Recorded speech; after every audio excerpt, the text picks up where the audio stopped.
For as far back as my memory stretches, I've been penning verses and crafting rhymes. Back when I was just a boy, I didn't even classify them as proper songs. To me, they were simply song poems. The world would eventually know him as the Man in Black. Yet when Johnny Cash finally left this mortal coil, the public obsession wasn't about his signature dark wardrobe. All eyes immediately turned to the ultimate fate of his financial empire. This was a massive fortune amassed through 50 years of packed stadiums albums that will live forever, silver screen appearances, and a voice deep enough to shake the foundations of a jailhouse. You would expect that kind of wealth to settle exactly where tradition dictates. It should have been a story of family unity, preserving the legacy and a seamless handing over of the keys. But if you think that's how this saga plays out, you are mistaken. Beyond the glowing eulogies, the spiritual anthems and the respectful obituaries, the journey of Johnny Cash's assets took a detour that almost nobody predicted and practically no one was ready to handle. The aftermath left people completely blindsided, caused genuine emotional wounds, and left a cloud of mystery that still hangs over the situation. So come with us as we look past the mythology and start digging through the accounting books.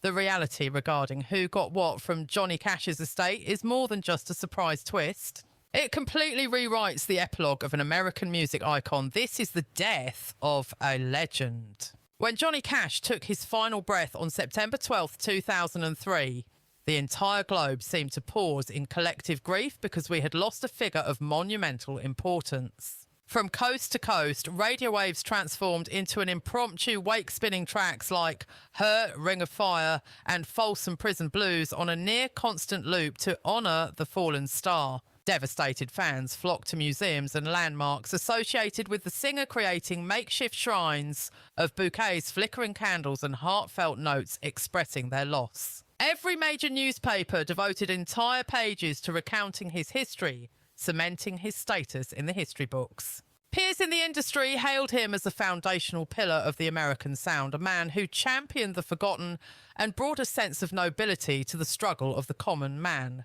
On the surface, the narrative was perfectly tidy, adhering to the standard script we see whenever a cultural titan passes away. The legend was gone, and the assumption was that his music would continue to resonate through his surviving family and his adoring fan base without a hitch. However, nobody anticipated that while the public was lighting candles and singing praises, a much more complicated and quiet operation was kicking into gear away from the cameras. Legal teams were dusting off old files, preparing to execute the instructions of a last will and testament that had been drafted and locked away long before the funeral began. Wealth managers began making the necessary calls to banking institutions, music labels and publishing houses to freeze and assess the assets. Family members who were still drowning in the initial waves of sorrow started hearing cold technical terms like irrevocable trusts, intellectual property control and estate execution. These were the kinds of sterile words that would eventually drive a wedge right through the heart of a family that once stood tall together. Interestingly, there was no explosive courtroom drama that made the front page of the tabloids. There were no screaming accusations of embezzlement or fraud painting, some as heroes and others as villains. Instead, the events that transpired were far more subtle, which in a way made them significantly more jarring to those involved. As the specifics of the estate plan began to leak out, it became painfully obvious that Johnny Cash's millions were not going to be split in the way the general public imagined, not an equal slice for every child, nor a massive giveaway to charity. For the die-hard fans who had witnessed the Cash clan touring the world together and smiling in glossy magazine spreads, and for those who had bought into decades of stories about their unbreakable bond, the actual timeline of events and the legal revelations felt like a betrayal of that image, even for some inside the family circle.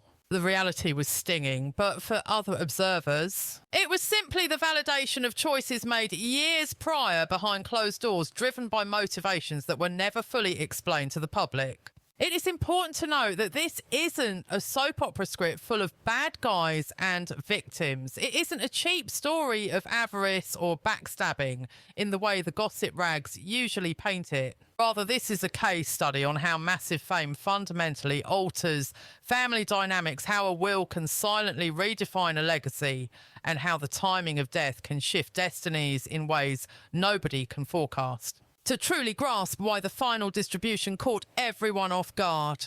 We first have to go back to the beginning and see how a dirt poor kid from the backwoods of Arkansas amassed a treasure chest big enough to create its own controversy. From the dirt of the cotton fields to the throne of a music empire, Johnny Cash was certainly not born with a silver spoon in his mouth. He entered this world in 1932 in Kingsland, Arkansas, arriving during an era when simply staying alive was considered a major victory.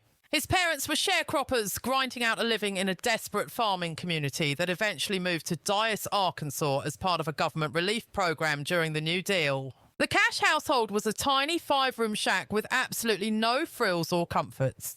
From the time he was big enough to walk, Johnny was out in the fields picking cotton right next to his brothers and sisters. Their earnings were meagre, barely scraping by enough to feed everyone. But even in the middle of that back-breaking labour, music was the constant backdrop.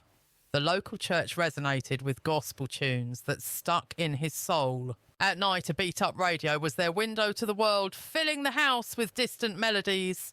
Young Johnny soaked up every note of faith, internalising the sorrow, the grit and the optimism themes that would eventually become the bedrock of his own songwriting career. Years before he ever saw a dime of royalty money, he was already forging the deep emotional reservoir that would one day make him a global superstar. Once he finished high school, he enlisted in the United States Air Force, which shipped him overseas to Germany. It was there in the quiet moments between shifts that he got serious about the guitar and started scribbling down his first real lyrics. Upon returning to the States in the early 1950s, he set his sights on Memphis, a town that was exploding with new sounds.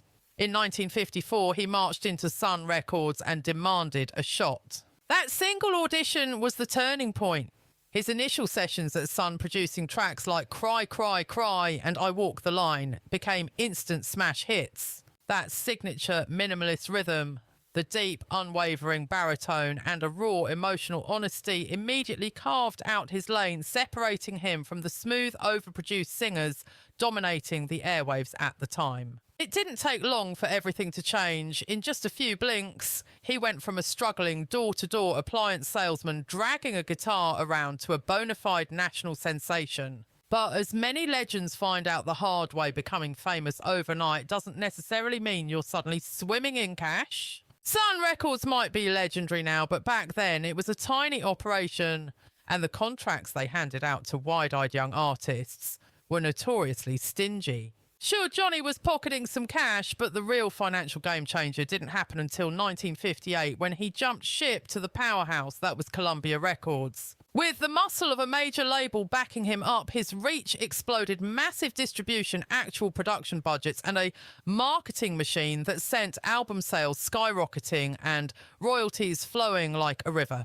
By the time the 1960s rolled around, the Man in Black was an absolute workhorse, dropping multiple albums every single year. Every unit shifted, put money in the bank, and every time a song hit the radio, the publishing checks cleared. Since he penned most of his own hits, he held on to those golden songwriting rights. That ownership meant securing a long-term royalty stream that would eventually become the backbone of his wealth. This intellectual property was the bedrock of the massive fortune that would later define his estate battles, but in the moment, touring was the other major cash cow.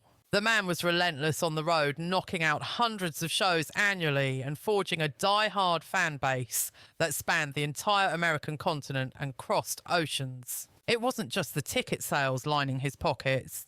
Merchandise, hefty appearance fees and promotional partnerships all contributed to a rapidly growing net worth.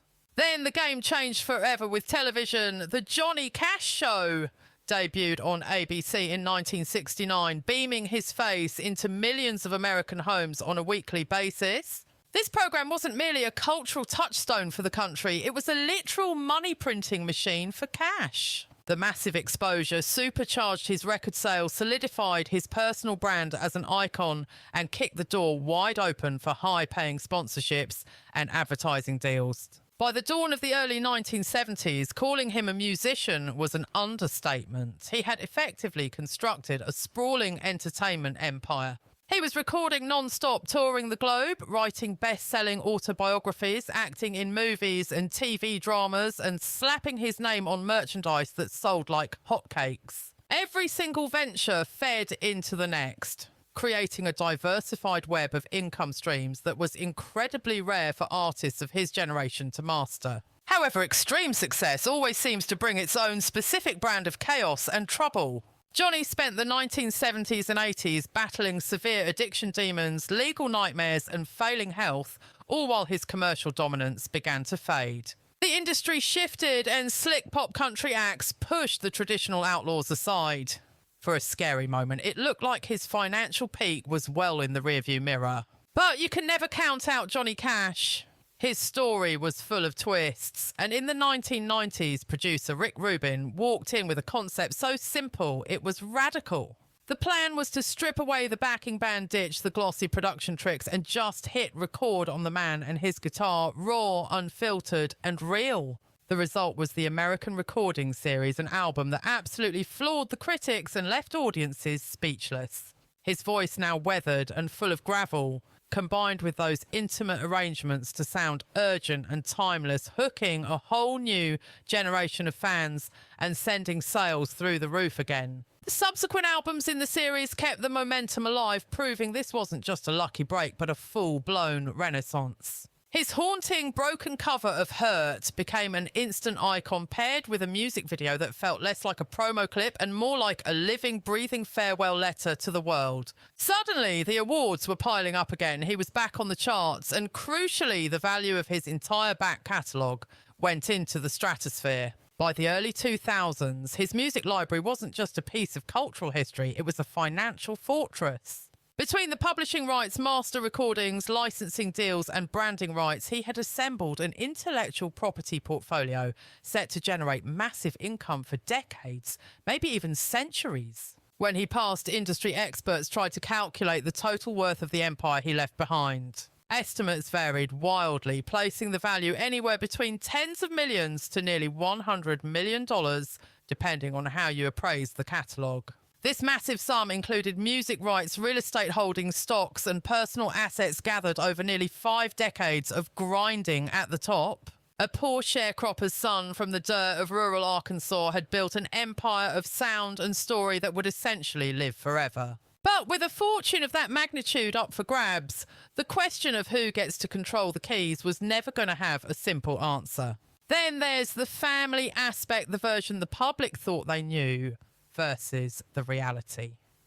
Johnny's life always had that second, equally famous narrative, the love story.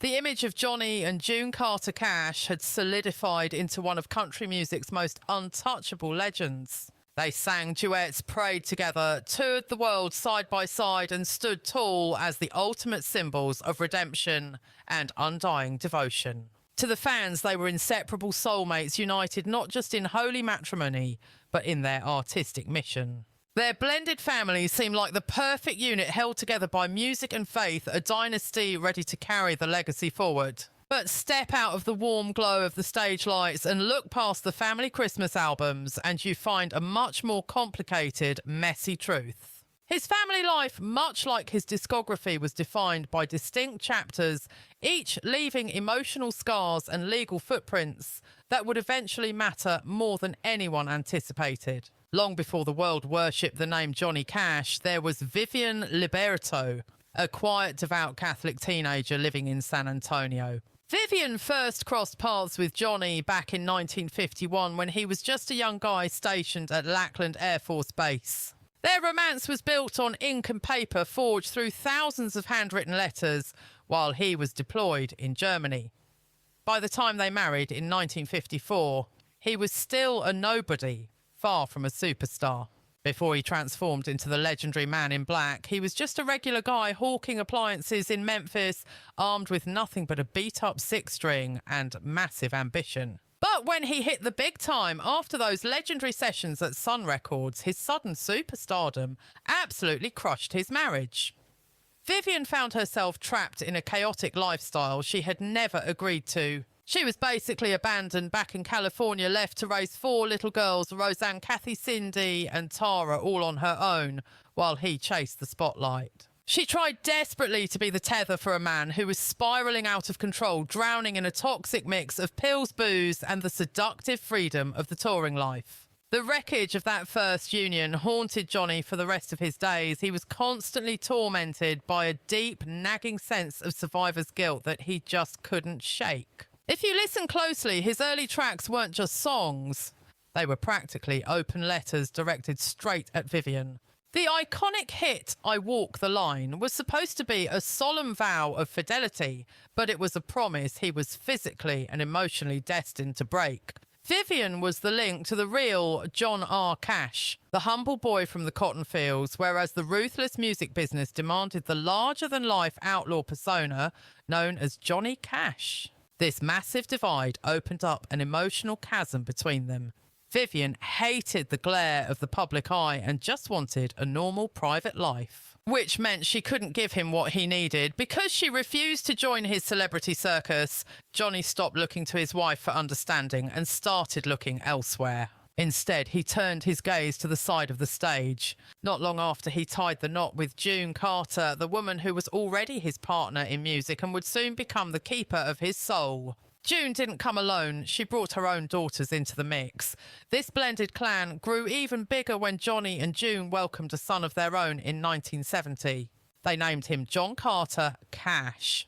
Now realise that June wasn't just some newcomer entering his world. She was bona fide country royalty, hailing from the genre's most legendary dynasty. By the time she hooked up with Johnny, she was already a veteran in the business and had survived 2 marriages that were constantly in the public eye. Her first husband was singer Carl Smith, the father of Rebecca Carlene, and her second was a cop named Edwin Nix, with whom she shared her daughter Rosie. Those failed relationships, combined with growing up inside the famous Carter family machine, completely moulded how she handled Johnny. She wasn't just in love. She was practical, business-minded, and fiercely protective. Unlike Vivian, June spoke the language of show business fluently. She wasn't content with just being a housewife. She was a star, a manager, and a professional problem solver, all rolled into one. When they finally walked down the aisle in 1968, she took on a job that was equal parts family matriarch and personal saviour.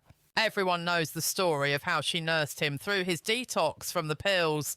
But that act of rescue set up an intense, unbreakable web of codependency between them. She effectively became the ultimate gatekeeper to his entire existence. She filtered his phone calls, steered his artistic direction, and offered the kind of rock-solid professional stability he never got from his first marriage. But there was a downside.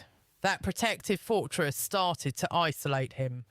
The more he leaned on her to connect with the outside world, the more he drifted away from the family he had started with Vivian.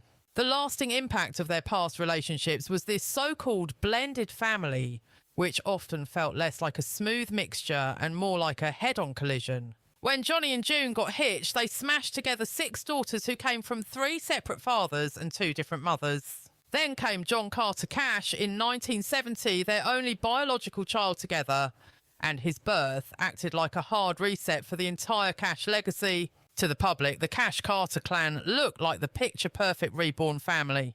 You would see them all up there performing on stage together. They cut records as a group and sold themselves as a united front, seemingly glued together by religious faith, deep love, and country music. As the years rolled on, June evolved into way more than just Johnny's spouse.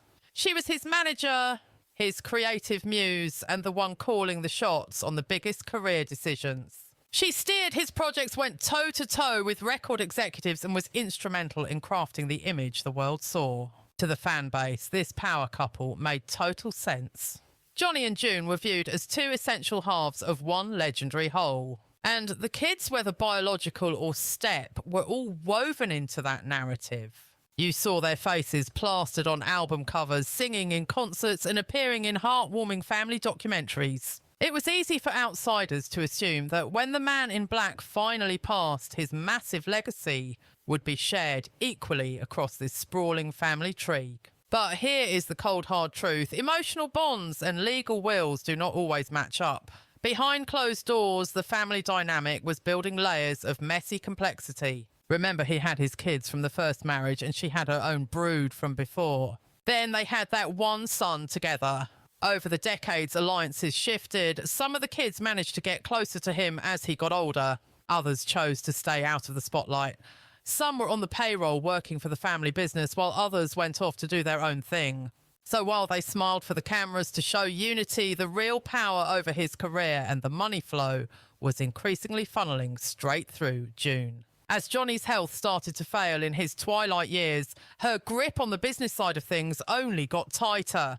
She was there supervising recording sessions and handling all the back and forth with the record labels. Most importantly, she became the key figure in the estate planning meetings, conversations that would quietly decide exactly what happened to the Johnny Cash empire after he died. To the casual observer, none of this raised any red flags. After all, it is pretty standard for spouses to manage each other in showbiz and blended families. Well, they are just part of life. Creating a watertight will is standard procedure for superstars, but for the man in black, the timing played a cruel and decisive game, especially since the family battle lines were carved in stone long before the end. You had the four daughters, Roseanne, Kathy, Cindy and Tara, who remained emotionally anchored to the gritty, hard Scrabble father they knew way before the bright lights and fame completely took over. In their eyes, Johnny was Vivian's husband, first making June the intruder, the force that smashed their happy home to pieces and hijacked their perfect life. On the flip side, John Carter Cash was the golden child, born right in the middle of the comeback tour, a living symbol of the legend rather than the struggle. Being the only son and the sole biological link between the two country titans, he became the obvious centerpiece when it came time to plan the dynasty's future.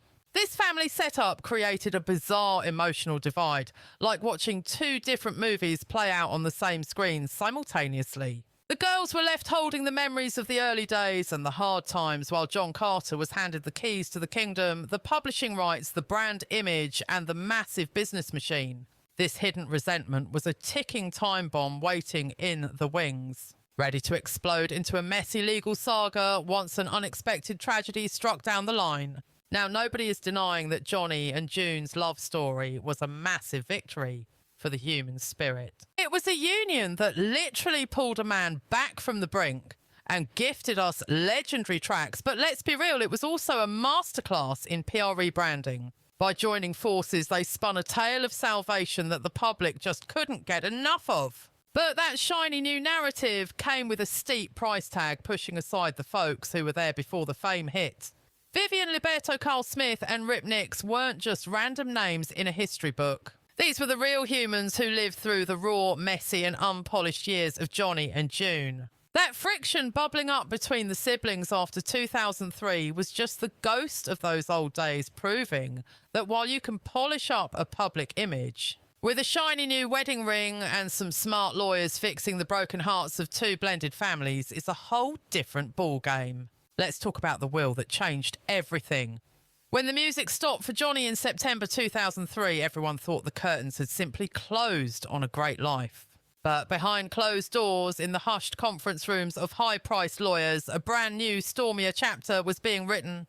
The cold, hard facts of the Cash fortune were locked in during a time of crushing grief and personal loss. Just 4 months prior, back in May 2003, Johnny had to say goodbye to his soulmate and partner, June Carter Cash. Her passing triggered the financial machinery, and by the time Johnny joined her, the destiny of all that money was already sealed tight. The fine print in his will and the complex trust funds left absolutely no room for interpretation or debate. Sure, Johnny's 4 girls from his first marriage weren't left destitute. Reports say they each pocketed $1 million, but the heart and soul of the empire wasn't split 5 ways. He utilised something called irrevocable trust, a savvy legal manoeuvre meant to keep the dirty details of his wealth away from nosy tabloids while making sure the power was handed over lightning fast. The real goldmine, we're talking image rights, publishing royalties, and control over that massive vault of archival recordings was kept strictly under one roof, rather than sprinkling the wealth and power across the whole extended clan.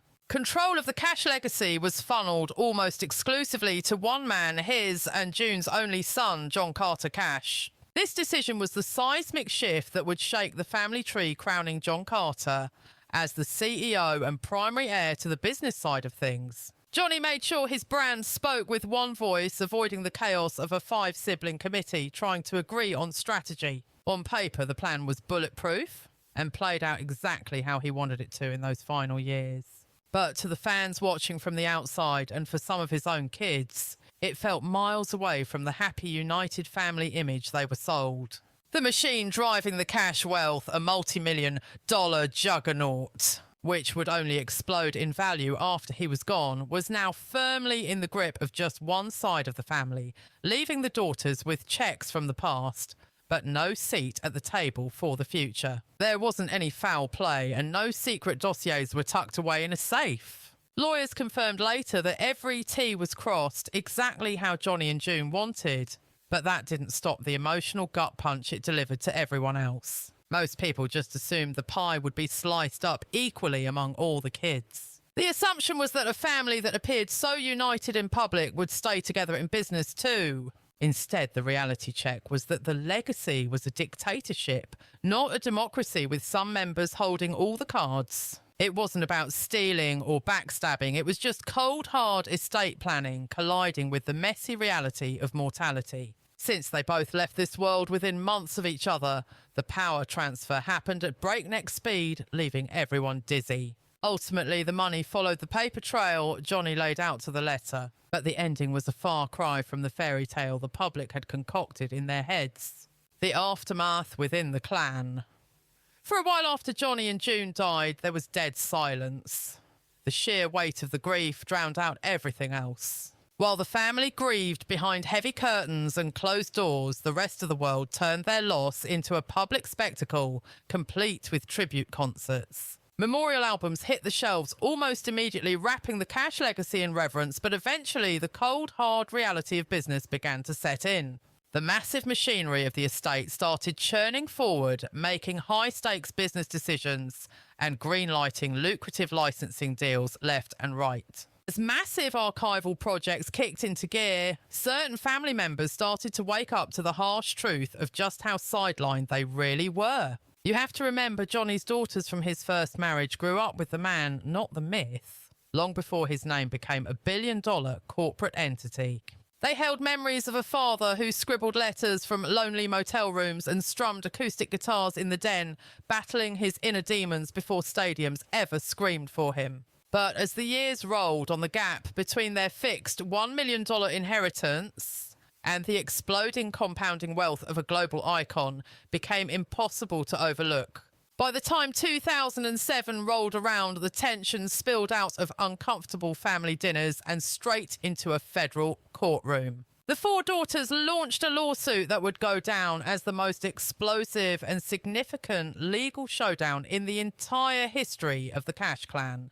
The entire war hinged on a single legendary track that defined a generation, the iconic anthem Ring of Fire. Since songwriting royalties are basically a license to print money forever, the daughters argued that as Johnny's own flesh and blood, they deserved a slice of the copyright renewal under United States law. Their high-powered legal team made the case that the song was virtually identical to their father's identity, meaning the spoils should be split among all his offspring.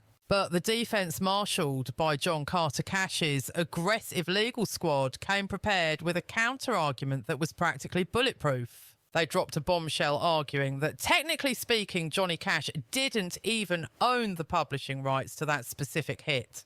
The credits on the track listed June Carter Cash and Merle Kilgore as the co-writers, a detail that changed absolutely everything. In the eyes of the law, that song was June's property, and when she passed away in May of 2003, her assets went to her husband and her own son. So when Johnny passed on, his share of June's wealth flowed legally and directly straight into the pockets of John Carter. The legal drama reached its boiling point in 2009 when a federal judge finally slammed the gavel down with a definitive ruling.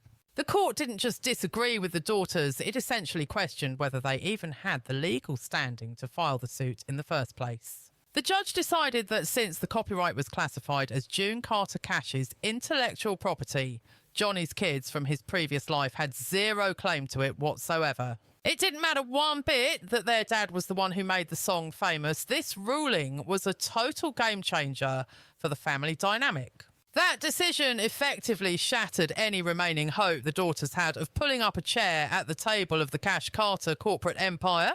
It cemented a new reality. where one single sibling held absolute veto power over the family history while the others were reduced to mere spectators of their father's afterlife. In the years following that dismissal in 2009, the battlefield shifted from the rigid atmosphere of the courtroom to the private drama of the boardroom. Since then, the family has settled into a strange era of uneasy peace, walking on eggshells to avoid further conflict. Although John Carter Cash remains the sole executor and the main guy cashing the royalty checks, a slightly more collaborative, if still controlled vibe has started to form. Under this new system, he still grips the legal right to give a thumbs up or thumbs down to any project that dares to use his father's name. This control spans everything from the blockbuster Walk the Line movie to licensing tracks like The Man Comes Around for TV commercials. To keep the family from imploding, modern ventures like the Johnny Cash Museum or special archival box sets often include courtesy consultations with the sisters.